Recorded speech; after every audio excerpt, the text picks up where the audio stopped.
The body of a man was discovered on the third floor of a shop in the Agartala Mosque area. He has been identified as Dipak Saha. The body was subsequently moved to Agartala GB Hospital for a post-mortem examination. According to sources, Dipak Saha was an established businessman. His body was found hanging from a ceiling fan at his shop in the Agartala Mosque area.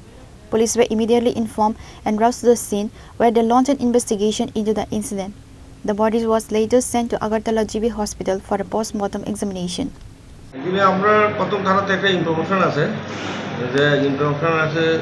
শান্তিধারা মসজিদ road Saha মার্কেটে তিন তলাতে একটা দোকানঘর, যেটা এখনো complete হয়েছে না, shutter tata লাগানো হয়েছে না।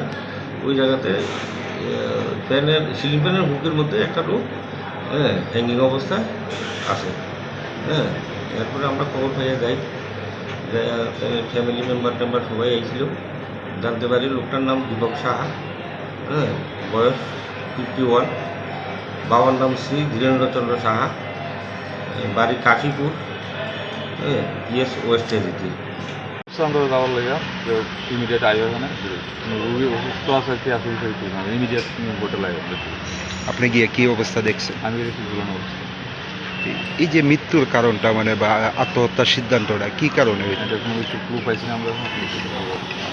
আপনাদের সাথে কোনো বিষয় শেয়ার করছেন না?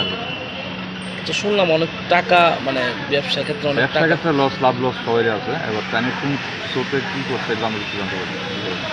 ব্যবসা করতে গেলে আমরাও লাভ লস পাই, আমরা ব্যবসা লাভ লস এবার ব্যবসা করতে গিয়ে যে মৃত্যু হয়ে কোনো ব্যাপার, কেউ সিলেক্ট করতে না ব্যবসা লাভ লস হতেই পারে। কি মনে হয় ব্যবসার কারণে কিরকম করছে না অন্য কোনো কারণ? আমরা ধারণা অন্য কিছু আছে।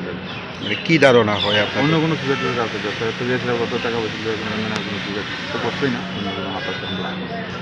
The mysterious death of Dipak Saha has raised a critical question: was it suicide or was he murdered? The answer is expected to come from the post-mortem report. The news has left his family members in a state of shock and sorrow, while the police have launched an investigation into the incident. Reported by Pranav from Agartala, Chini, Khorang.